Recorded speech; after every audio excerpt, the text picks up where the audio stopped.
Bienvenidos a la Revolución Consciente, un espacio que hemos creado para ti, que estás abierto al conocimiento, donde las ideas y la transformación son la orden del día.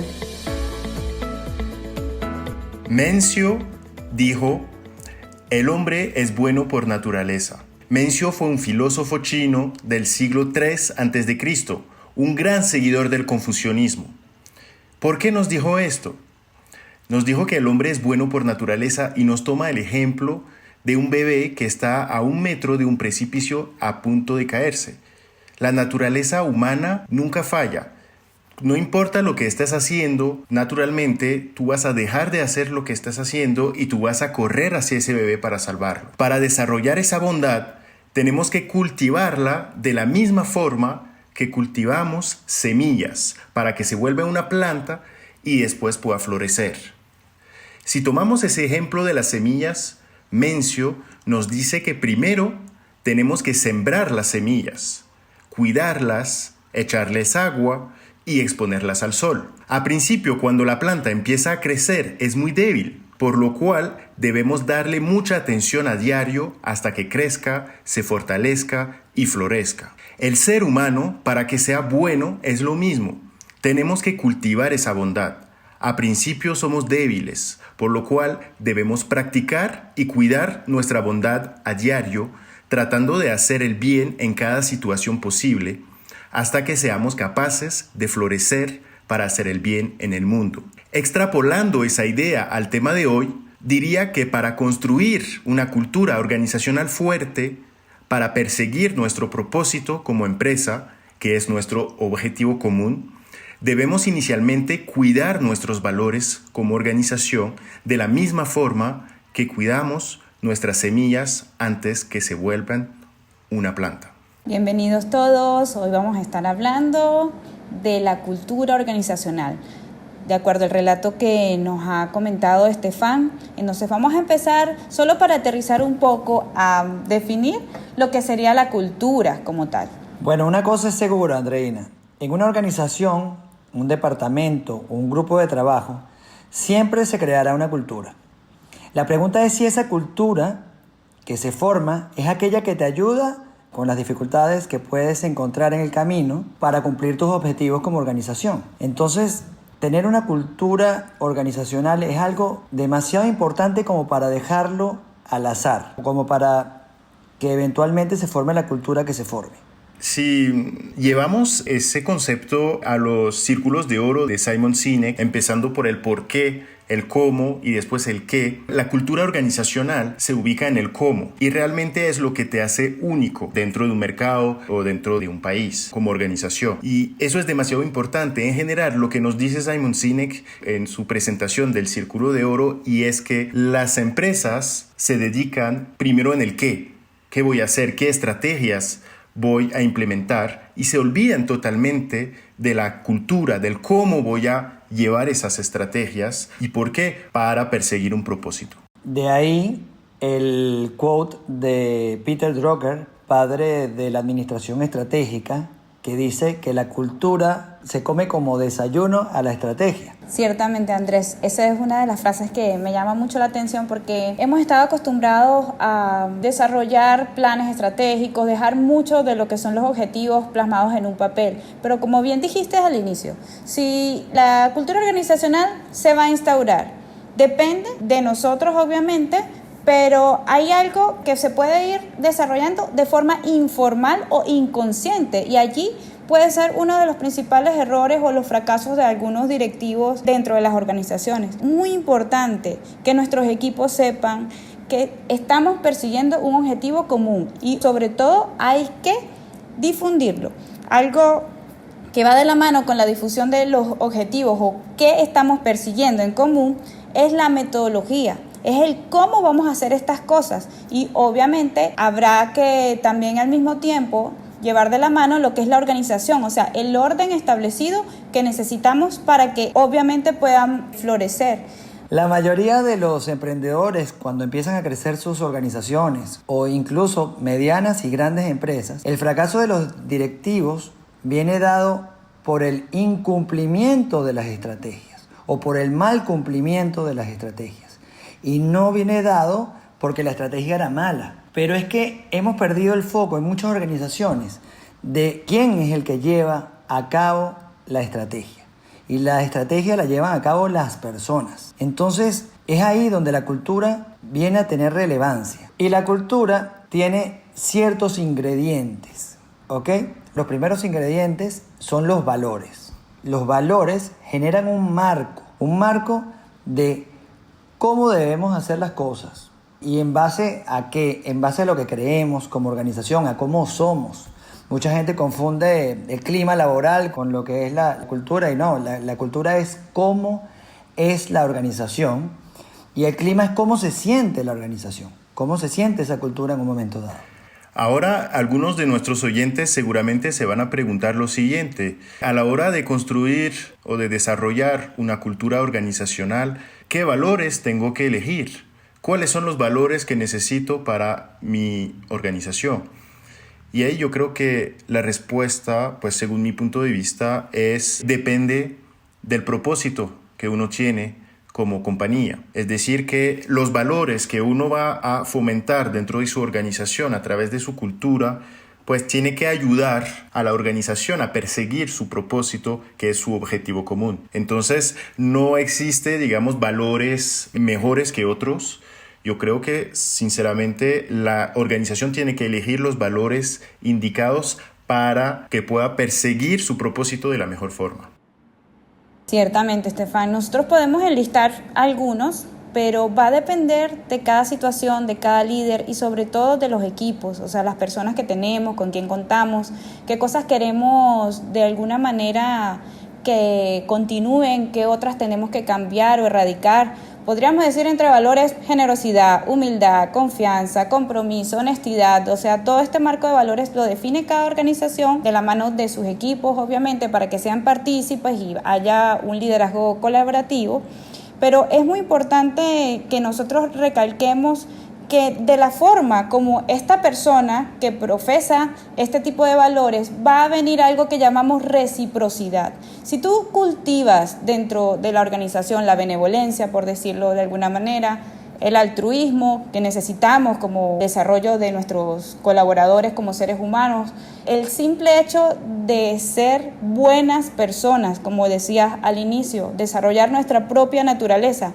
La reciprocidad no va a ser más que el reflejo de lo que a día vamos a estar haciendo. Desde abrir la puerta, el buenos días, el cómo te sentiste hoy, todo esto, como lo habíamos dicho en un par de episodios anteriores, tiene que ver con la ejemplaridad, o sea, el liderazgo a través del ejemplo. Y muy importante es que de forma automática va a venir de vuelta. ¿Qué es reciprocidad? Simplemente dar lo que recibes. Bueno, se me viene a la cabeza cuando en el colegio le tirabas un papel, una bolita de papel a alguien por la espalda y ¿qué hacía esa persona? Te la devolvía con toda la fuerza. Pero diferente cuando le regalas algo a alguien por su cumpleaños y esa persona no se lo esperaba, ese regalo. ¿Qué hace esa persona? Cuando llega tu cumpleaños también te hace un regalo. Uno no puede esperar reciprocidad si uno no entrega lo que uno está esperando recibir. Hay un concepto clave en el proceso de reciprocidad y es no esperar nada a cambio, porque justamente eso va a hacer que el proceso de reciprocidad se va a multiplicar por 10. Entonces, cada vez que tú estás dando algo a alguien, no esperes nada a cambio. Y vas a ver que el proceso de reciprocidad casi nunca falla y siempre te van a dar de vuelta esta parte. Bueno, Estefan, eso aplica solo en la vida, porque para los bancos, si estás pidiendo un crédito, te dicen reciprocidad, mientras más hayan transacciones, mayor puede ser tu crédito. Efectivamente, yo creo que el uso de este valor, como de todos los valores, hace que de alguna manera te definas tú como persona y empiezas a transmitir credibilidad, así como en este caso es al banco. Los valores nos aseguran algo muy importante y es algo que Fred Kaufman llama el éxito más allá del éxito. Y como dicen los estoicos, el resultado no depende de ti, depende de lo que tú hagas, pero también de factores externos. Pero mientras que tú hayas obrado dentro del marco de tus valores, tú puedes estar feliz de acuerdo a tu performance, puedes estar tranquilo y eso es lo que llamamos el éxito más allá del éxito. Sí, yo les digo mucho a mi equipo esto, porque a veces ganamos y a veces fracasamos, pero lo más importante es siempre actuar según esa cultura y esos valores que son tan importantes para nosotros. Si nosotros hemos dado absolutamente todo dentro del marco de lo que nosotros podemos controlar, pues no pasa nada. Algunos días ganaremos, otros días perderemos, pero no hay que perder la motivación. Algunos tips que de forma personal comentar de cómo se puede influir en la cultura organizacional. Bueno, en primer lugar, tenemos que contar, mejor dicho, con equipos multidisciplinarios. Y dentro de esa diversidad, obviamente las personas van a poder ver los problemas o las situaciones que se presentan de formas diferentes y así hallar mejores soluciones. Algo que me pasaba a mí, en lo particular, que digo que soy una workaholic en rehabilitación, era que me encargaba del mínimo detalle, o sea, el micromanagement. O sea, eso no permite de ninguna manera que nuestros equipos se sientan empoderados de aportar, la libertad de comentar alguna de sus ideas. Siempre lo decía con mis equipos, como cuando tengamos una idea, no importa cuán descabellada sea, simplemente dila, porque puede funcionar. Entonces, si diríamos dentro de esos tips, seguro habrán otros más que ustedes me van a ayudar a colocar, sería primero generar un entorno diverso. Sembrar valores, obviamente, que sean fundamentales para trabajar en equipo, como bien dijimos, que sean un marco de valores. Bueno, el segundo ingrediente para una cultura organizacional son los estándares. Los estándares nos sirven para definir o aterrizar estos valores al día a día de nuestra organización. La organización que yo presido, he puesto 12 estándares, de los cuales he sacado los 3 más importantes, a mi parecer, o los 3 donde he recibido más a cambio, que son la responsabilidad, que es ponernos en el lugar del protagonista y no de la víctima, es decir, ocuparnos de aquello que sí tenemos inherencia, y a esto, si quieres más información sobre esto, puedes ir a nuestro capítulo sobre el estoicismo. El segundo estándar es que el error es un tesoro. Tu organización debe cuidar el error, porque es del error donde salen las nuevas formas de hacer las cosas, es decir, la innovación. Y para esto hay una historia de Dick Fosbury. En 1947, este saltador de salto alto. El salto alto es una disciplina de atletismo donde sin la vara, a puro salto, tienes que pasar por encima de un testigo y caer. Pues en 1940 pues se saltaba de frente y este señor empezó a buscar distintas formas de saltar porque su altura no le permitía seguir ganando como había estado ganando en su adolescencia. Y claro, cuando este señor empieza a saltar de espalda, pues todo el mundo empieza a decirle que está loco, que no lo puede hacer, que cómo se le ocurre. Evidentemente nadie estaba apoyando su idea hasta que el hombre logró saltar de espalda y ese año no solo ganó su medalla de campeón nacional, sino que ganó la medalla de oro olímpica. ¿Qué pasa? Que nosotros tenemos mucho Fosbury en nuestras organizaciones. Sí, ciertamente hay que ayudar a aquellos que se atreven a hacer las cosas diferentes, definitivamente. Es la forma más efectiva de evitar el miedo, el bullying, la burla, como lo queremos llamar. Sí, nos lo dijo Alejandro Andrade en un episodio anterior de nuestro canal de podcast. Andrés, la verdad yo tengo que agradecerte por mencionar esos estándares de cultura, porque no solamente lo mencionas ahora mismo, sino que en el pasado tú me enseñaste ese concepto y a mí me ha permitido también dentro de mi organización de crear un marco dentro de la cultura para que las personas sepan exactamente hacia dónde queremos ir. Porque cuando uno define los valores de una empresa, a veces los valores son sujetos a varias interpretaciones diferentes. Sin embargo, si uno va un paso más allá detallando los estándares de la cultura, pues le pone un marco para definir realmente dónde nos podemos mover dentro de la cultura hacia ese propósito. Excelente, excelente. Me alegra haber aportado de alguna manera a ese equipo que tienes, que también le tengo mucho cariño.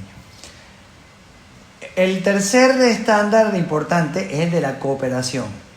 Y aquí tengo una historia personal Me pasó, le pregunté al gerente de finanzas cuál era el éxito para él y me dibujó un éxito. El de contabilidad me dibujó otro éxito, el de ventas otro éxito, e incluso yo tenía otro éxito. Entonces me di cuenta de que todos estábamos jalando la cuerda para un sitio diferente. Entonces creamos este estándar que se llama: tu trabajo es hacer que el equipo gane. O sea, tu rol es tu rol, pero tu trabajo es hacer que el equipo gane. Entonces empezamos a ponernos en los zapatos de los otros departamentos porque ya teníamos un fin común. Andrés, me encanta este estándar de la cooperación. Yo personalmente llamo ese estándar cooperación transversal. Y para detallar un poco más y dar un ejemplo que yo implementé en nuestra organización, y es que nosotros creamos unos grupos de trabajo transversales donde tenemos una organización matricial, donde tenemos un líder de proyecto y tenemos un equipo de trabajo. Por ejemplo, un proyecto puede ser el manejo de las redes sociales. El líder de ese proyecto no necesariamente es el community manager. Una persona puede ser voluntaria diciendo yo quiero liderar ese proyecto y no tener nada que ver con la parte de marketing digital. Y él está a cargo de construir su equipo transversal. No puede ser personas de un mismo equipo, sino tiene que ser personas de diferentes áreas para poder llevar a cabo ese proyecto. Eso realmente nos ha permitido fortalecer esa cooperación entre nosotros y hacer, como tú lo dices, que el equipo gane. Efectivamente. Es como en la vida, ¿no? Como en el fútbol también, ¿no? Si un portero le dicen al final del partido tienes que subir allá y dejar la portería sola, pues si tú estás trabajando por tus propios KPIs, finalmente por tus propios indicadores de desempeño, finalmente no vas a querer subir, dejar la portería sola porque te van a meter goles, te corres el riesgo de que te metan un gol. Pero ese es tu rol, tú eres portero mientras estás desempeñando ese rol. Pero tu verdadero trabajo es hacer que el equipo gane. Entonces, como ese portero, nuestras organizaciones deben tener personas que sean capaces de moverse de un lado al otro y no casarse con sus indicadores, sino casarse con los indicadores macro de la organización, porque finalmente es lo que necesitamos todos. Entre otros estándares de la organización que presido se encuentran el cómo hacemos las cosas es más importante que las cosas que hacemos, que se refiere a los valores. Todos somos diferentes y pensamos diferente. Y si no llegamos a un acuerdo, hacemos algo que se llama el escalating collaboration. Buscamos a otra persona que nos apoye en la organización. La salud y el bienestar de los seres humanos representan nuestro éxito. Deliver wow. Generemos diversión y rareza en todo lo que hacemos. Abracemos y provoquemos el cambio, siendo aventureros y creativos. Vivamos el espíritu del aprendiz, persiguiendo continuo crecimiento y aprendizaje. Hacemos mucho más con mucho menos. Siempre recordemos mantener nuestra humildad, porque esto nos hace grandes, entre otros. Excelente, Andrés. Ahora yo creo que esos estándares, pues necesitamos un líder que demuestre de forma ejemplar esos estándares. Y yo creo que de ahí, del liderazgo, viene la construcción de una cultura consciente. Y cuéntanos entonces, Estefan, ¿cómo se construye una cultura consciente?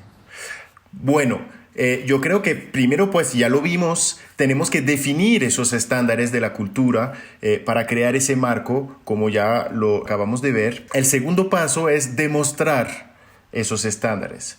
Y para esto yo quería hablar de lo que nos dice Confucio, que nos invita a someternos a rituales, y en este caso llamamos rituales hábitos conscientes. Y personalmente, dentro de mi organización, yo lo he plasmado a través de la creación de un contexto favorable para el equipo, para promover esos estándares, promover el trabajo en equipo, promover la responsabilidad, organizando, por ejemplo, unos comités gerenciales a principio de la semana, donde todo el equipo gerencial nos reunimos y vamos a hablar de temas, de cómo nos sentimos, de nuestras emociones, de cómo hemos pasado nuestro fin de semana, de cómo vamos a trabajar esta semana todos juntos.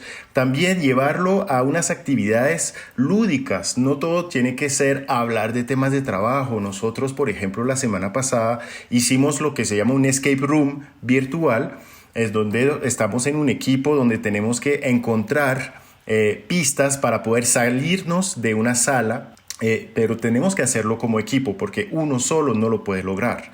Entonces son ejemplos, digamos, que nos lleva a crear esos hábitos conscientes donde vamos a poner en práctica esos estándares. Entonces, Estefan, hablabas de definir estándares, de definir muy bien los requerimientos a las personas y hablabas también de demostrar eso mismo que tú estás pidiendo a tu personal. O sea, tienes que ser un líder que lo que diga y lo que hace tenga coherencia. Eso me recuerda a lo que decía Emerson, de que lo que haces habla tan fuerte que no puedo escuchar lo que dices. Exactamente. Digamos que tienes primero la consistencia. Entonces, pues, entre lo que dices y lo que haces. Pero Emerson tiene toda la razón. Lo que dices al final importa poco al lado de lo que tú haces. Y la segunda parte es que tú como líder debes crear un contexto favorable para poder aplicar esos estándares de cultura. Bueno, esto completaría entonces las 3D de las que veníamos hablando, que era definir claramente los requerimientos, demostrar los requerimientos también y los estándares y por supuesto los valores, y después demandar. ¿Cuán importante es demandar y saber demandar? Pues Andrés, demandar es fundamental, pero previamente a esa acción de demandar, tú tienes que cerrar un compromiso con tu equipo. Eso como lo hicimos en la primera D, la de definir los requerimientos. Exactamente, tú tienes que definir esos estándares y tienes que crear un compromiso de que nosotros vamos a actuar según estos estándares. Y este compromiso, ¿a quién le recae? ¿En el líder? Ese compromiso recae en cada miembro del equipo. Nosotros todos nos comprometemos con esos estándares. Si algún miembro del equipo no respeta algún estándar, cualquier miembro del equipo no solamente tiene el derecho, sino tiene el deber de demandar delante de todo el grupo por no haber respetado ese compromiso. Esa acción de demandar garantiza la integridad del equipo. Totalmente de acuerdo.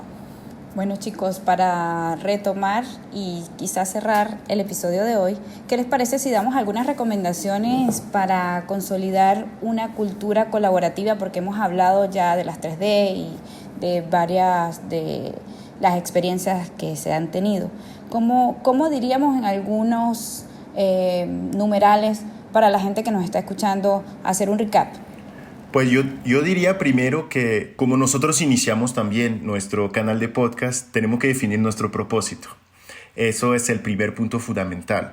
En base a ese propósito, definir los valores y los estándares que van a construir tu cultura organizacional. Y una vez que ya creaste el marco de esa cultura organizacional, tiene que definir con tu equipo los estándares, tiene que ser capaz de demostrar esos estándares a través del liderazgo por el ejemplo y el liderazgo consciente, y por fin tienes el deber de demandar a cualquier miembro del equipo que no respetan esos estándares.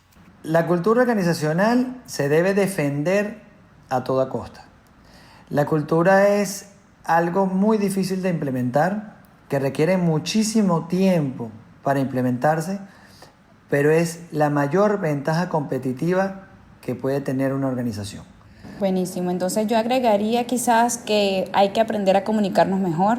Es muy importante el mensaje que vamos a transmitir como la forma en que lo hacemos. Ya hablamos que es la siembra de valores para que haya una reciprocidad, que como lo mencionamos es una ley de vida y es algo inconsciente.